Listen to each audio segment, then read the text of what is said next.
Hello everyone, and welcome. I'm excited to guide you through today's session. Today, we'll be focusing on the SAT Practice Test 1, Section 1, which covers reading and writing. Specifically, we'll be looking at the easy Module 2 questions, from question 7 to question 12. This will help you understand how to approach these questions efficiently and effectively. So, let's get started and make the most of our time together. Let's take a closer look at slide 2. Here, we see a series of options labeled A, B, C, and D, each describing different narrative structures. These options illustrate how characters' thoughts and actions are organized within a story. For example, option A shows a character urgently seeking a solution, and then another character steps in to solve it. Option B involves a character expressing worries about their image, and then explaining how they respond to those worries. Option C reveals what inspired a character and why they feel a certain way. And option D depicts someone trying to imitate another's methods, but then emphasizing their lesser success. The example quote, about someone attempting to emulate Sherlock Holmes with mixed results, aligns with option D. Understanding these structures helps us see how stories are built around characters' motivations and actions. Recognizing these patterns allows us to better analyze and appreciate the storytelling techniques used in this adaptation of Sir Arthur Conan Doyle's work. I even attempted to employ Sherlock Holmes's methods in my own investigations. I thought that by mimicking his techniques, I might achieve similar success. However, the reality was quite different. Despite my efforts, I was only moderately successful, what I'd call an indifferent success. This highlights that Holmes's methods were uniquely effective, and simply trying to copy them doesn't guarantee the same results. It emphasizes the importance of understanding the underlying principles rather than just imitating the surface techniques, which ties into our overall theme of innovation and the importance of genuine expertise. Let's explore what this slide is really about. The main purpose of the text is to highlight the idea that hope is a powerful and resilient force within us. The poem describes hope as a thing with feathers that perches in the soul, symbolizing how hope naturally resides within us all. It sings without words, constantly present, and even in the toughest storms, hope remains the sweetest and most reassuring sound. This connects to our overall theme by illustrating that hope can help us face life's challenges, much like a young bird navigating a storm safely. It reminds us that maintaining hope is essential, especially during difficult times, because it keeps us warm and resilient, just as the little bird kept warm despite the storm. Now, let's look at how the poem uses the metaphor of a bird to highlight the importance of staying optimistic. The bird symbolizes hope, and what's really powerful here is the idea that hope never stops at all. No matter how tough things get, hope continues to persist. The phrase, "sweetest in the gale," suggests that hope is especially precious during storms or difficult times. It emphasizes that even during life's storms, hope remains strong and vital. So overall, this slide reminds us that maintaining hope, especially in challenging moments, is essential for resilience and positivity. This ties into the overall theme of the presentation, which is about the enduring power of hope and optimism. In this slide, we're exploring Meg's emotional state and daily struggles. First, we see that Meg is becoming resentful of having to spend so much time on her appearance each day. This highlights how her responsibilities and expectations are weighing on her. Despite that, Meg remains calm and collected, which shows her strength and her desire to help ease her family's burden, even when she's feeling overwhelmed. Speaking of overwhelm, Meg feels quite burdened by the prospect of caring for her sisters, which is a heavy responsibility for her. To cope, she spends a long time getting ready each day, mainly to delay facing her real responsibilities. This behavior underscores her internal conflict. She wants to maintain composure and look put together, but beneath that surface, she's struggling with the weight of her duties. Overall, this slide illustrates how Meg's efforts to manage her emotions and responsibilities reveal her resilience and the personal sacrifices she makes for her family. Now, on this slide, we see that Meg's burden seemed heavier than ever, which really highlights how overwhelmed she feels. You can tell her sense of exhaustion is building, and her energy isn't there anymore. The fact that she didn't brighten shows her mood has shifted, and she's struggling to find joy or motivation in her usual tasks. This moment is crucial because it illustrates just how challenging caring for the children has become for her.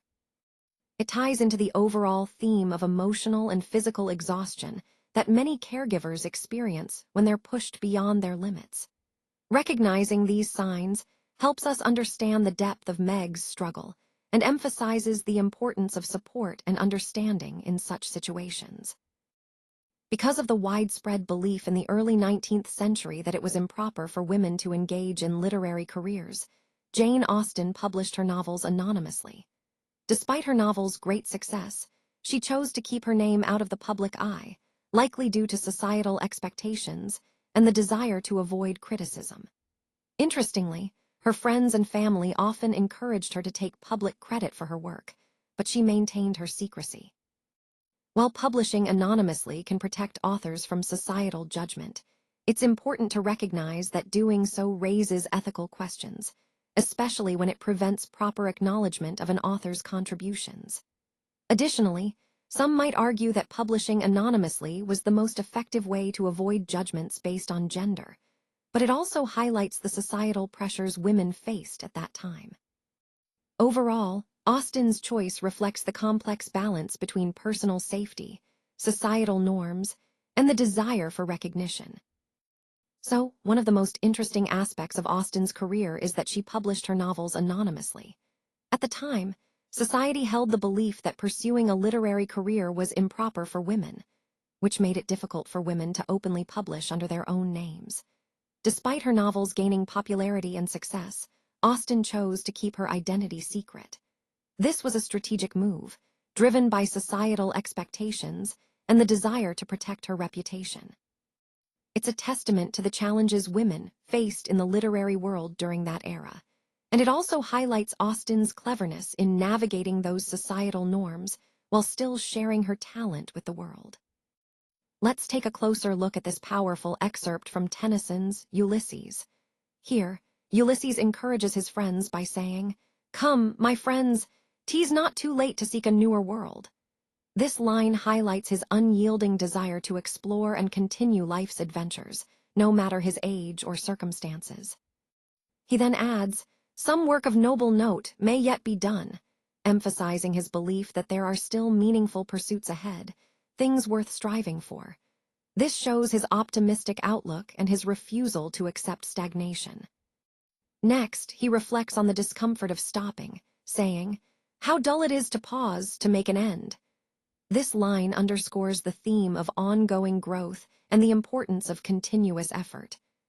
Finally, he mentions, "Much have I seen and known, cities of men," which reveals his vast experience and curiosity about the world.